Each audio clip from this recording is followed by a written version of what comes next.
തുടർച്ചയായ 5 ഇരട്ടസംഖ്യകളുടെ ശരാശരി 60 എങ്കിൽ അതിലെ ഏറ്റവും ചെറിയ സംഖ്യ ഏത്? ഇവിടെ തുടർച്ചയായ 5 ഇരട്ടസംഖ്യകളുടെ ശരാശരി 60 എന്ന് നൽകിയിരിക്കുന്നു.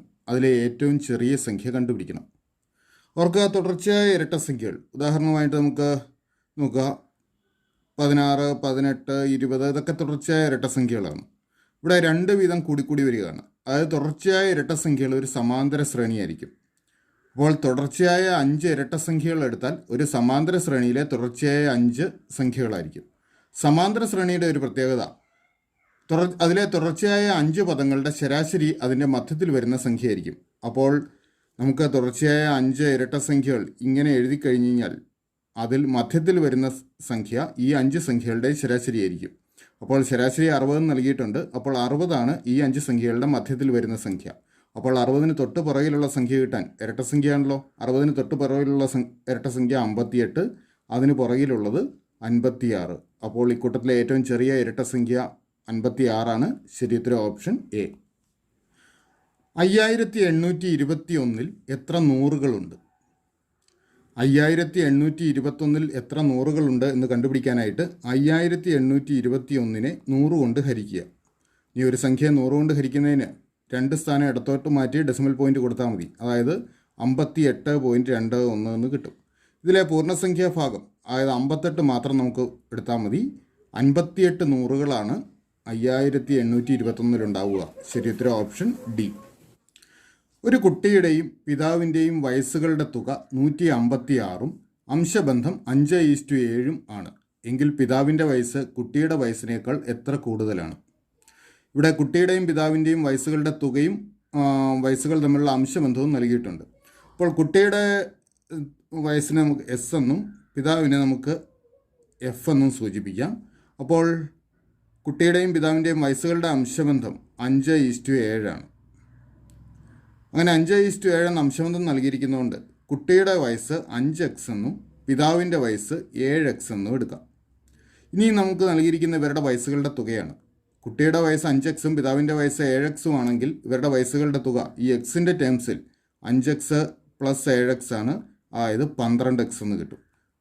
ഇവിടെ തന്നിരിക്കുന്ന തുക 156 ആണ് അവരുടെ വയസ്സുകളുടെ തുക. അപ്പോൾ 12x = 156 എന്ന് എടുക്കുക. അപ്പോൾ എക്സിൻ്റെ വാല്യൂ കണ്ടുപിടിക്കാമല്ലോ. x = 156/12 ഹരിച്ച് കഴിയുമ്പോൾ 13 എന്ന് കിട്ടും. അപ്പോൾ എക്സിൻ്റെ വാല്യൂ 13.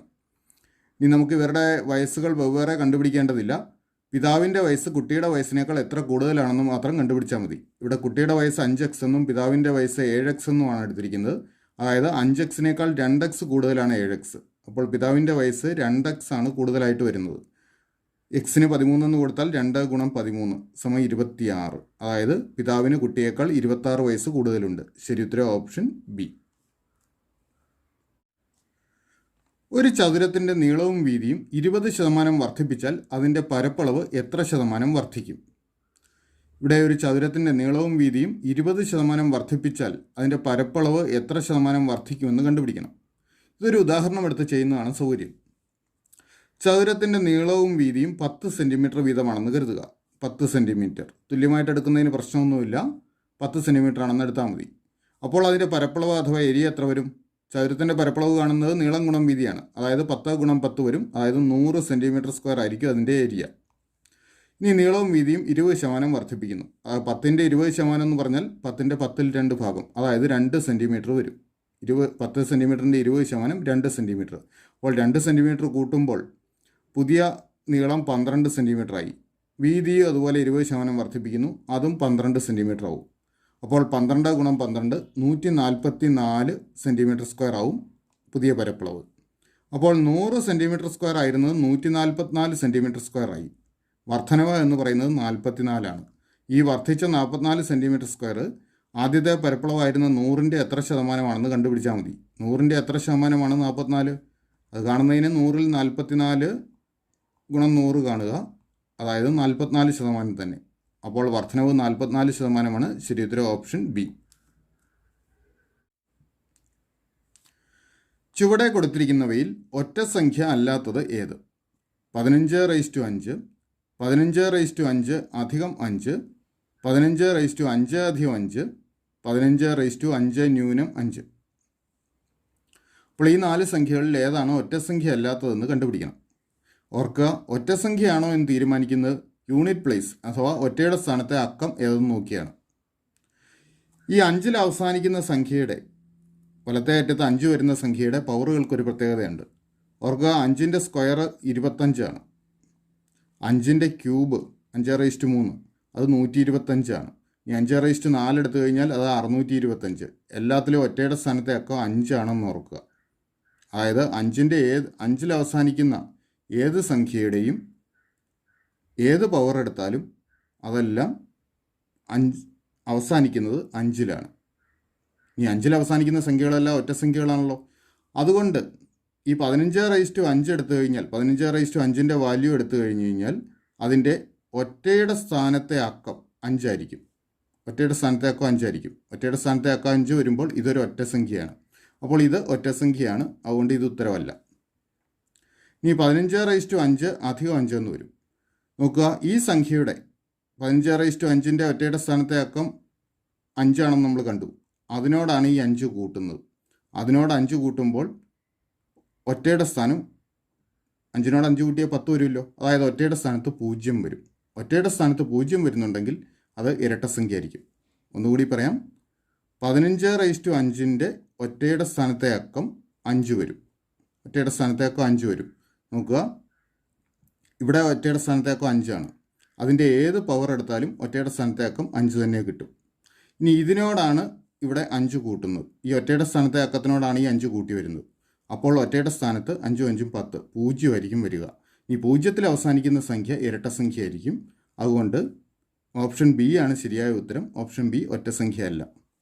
ഇനി ഇതും കൂടെ പറയാം, 15/5 + 5 ഇത് 15/10 എന്ന് വരും. 5 + 5 10, 15/10. ഇപ്പോഴും 5ൽ ഒറ്റയുടെ സ്ഥാനത്ത് 5 വരുന്ന ഒരു സംഖ്യയുടെ പവറാണ്. ഈ സംഖ്യയുടെ വാല്യൂ കാണുമ്പോഴും അതിൻ്റെ ഒറ്റയുടെ സ്ഥാനത്തെ അക്കം 5 തന്നെയായിരിക്കും. അപ്പോൾ ഒറ്റസംഖ്യ ആയിരിക്കും. ഇവിടെ 15/5 - 5 5 5 0 വരും. ഇനി ഏത് സംഖ്യയുടെയും പവർ 0 ആണെങ്കിൽ അതിൻ്റെ വാല്യൂ 1 ആണ്. അപ്പോഴും ഒറ്റസംഖ്യയാണ്. അപ്പോൾ ശരി ഉത്തരം ഓപ്ഷൻ ബി 15/5 + 5. 2-1, 4-1, 16-1 ഡാഷ് 65,536 വിട്ടുപോയത് പൂരിപ്പിക്കുക. അപ്പോൾ ഇവിടെ ഈ ഡാഷിൻ്റെ സ്ഥാനത്ത് വരുന്ന സംഖ്യ എന്ന് കണ്ടുപിടിക്കണം. അപ്പോൾ ഈ സംഖ്യകൾ പരിശോധിച്ച് കഴിഞ്ഞ് കഴിഞ്ഞാൽ നമുക്കറിയാം ഇവിടെ അംശത്തിൽ വരിക 1 ആയിരിക്കും. അപ്പോൾ അംശത്തിൽ 1 വരും. ഇനി ഛേദം എത്രയെന്ന് കണ്ടുപിടിക്കണം. ഈ ഛേദങ്ങൾ പരിശോധിക്കുക. 4ൻ്റെ സ്ക്വയറാണ് 16, അതുപോലെ 2ൻ്റെ സ്ക്വയറാണ് 4. അപ്പോൾ 2ൻ്റെ സ്ക്വയറാണ് 4, 4ൻ്റെ സ്ക്വയറാണ് 16. അപ്പോൾ അടുത്തത് 16ൻ്റെ സ്ക്വയർ ആയിരിക്കണം ഇവിടെ വരേണ്ടത്. 16ൻ്റെ സ്ക്വയർ 256 ആണ്. അപ്പോൾ 256 സംഖ്യ. നോക്കുക, ഇവിടെ 256 വരുമ്പോൾ അതിൻ്റെ സ്ക്വയർ ആയിരിക്കും ഇവിടെ വരുന്നത്. 256ൻ്റെ സ്ക്വയറാണ് ഈ തന്നിരിക്കുന്നത്. അപ്പോൾ ഇവിടെ വരേണ്ട സംഖ്യ 256 ശരി ഉത്തരം 256 ഓപ്ഷൻ ബി. ഒരു ഓട്ടക്കാരൻ്റെ വേഗത 15 സെക്കൻഡിൽ 150 മീറ്ററാണ് എങ്കിൽ അയാളുടെ വേഗത മണിക്കൂറിൽ എത്ര കിലോമീറ്റർ ആണ്? ഇവിടെ ഒരാളുടെ വേഗത 15 സെക്കൻഡിൽ 150 മീറ്റർ ആണെന്ന് നൽകിയിരിക്കുന്നു. അയാളുടെ വേഗത മണിക്കൂറിൽ എത്ര കിലോമീറ്റർ ആണെന്ന് കണ്ടുപിടിക്കണം.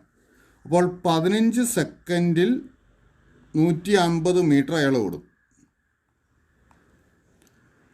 അതായത് 1 സെക്കൻഡിൽ അയാൾ ഓടുന്ന ദൂരം എന്ന് പറയുന്നത് 15നെ 15 കൊണ്ട് ഹരിച്ചാൽ 1 കിട്ടും. അപ്പോൾ 1 സെക്കൻഡിൽ അയാൾ ഓടുന്ന ദൂരം കണ്ടുപിടിക്കാൻ 150നെ 15 കൊണ്ട് ഹരിച്ചാൽ മതി. 150/15 = 10 മീറ്റർ.